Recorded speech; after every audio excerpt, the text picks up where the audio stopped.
Opisao bi sezonu kao izuzetno teško i naporno, znači, pre svega je na psihičkom planu, zato što, još jednom ponavljam, po 100. puta smo mi vrlo kasno ušli u takmičenje.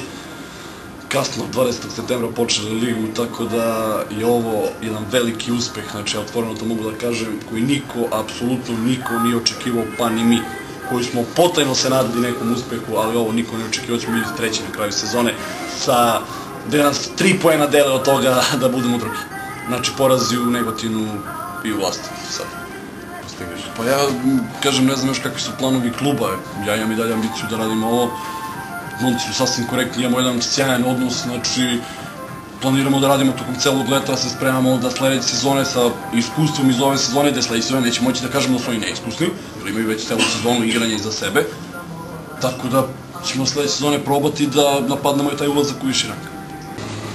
Pa mi smo, kao što znate, Zdravlje 09 je novi klub i počeli smo od početka, pošto stari klub imao problema sa dugovanjima, tako da smo počeli od Beton lige i da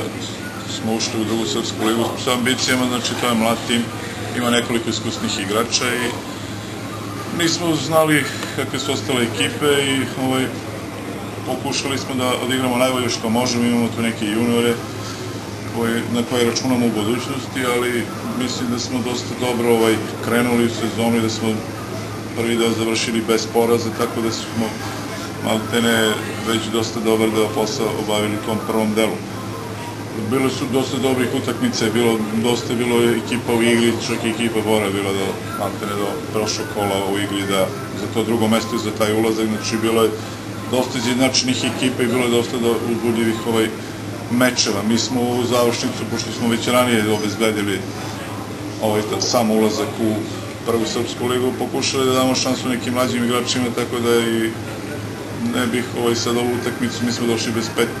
prvotimaca, da kažem, pa smo možda i lošije odigrali, ali mislim da opet bila dobra predstava.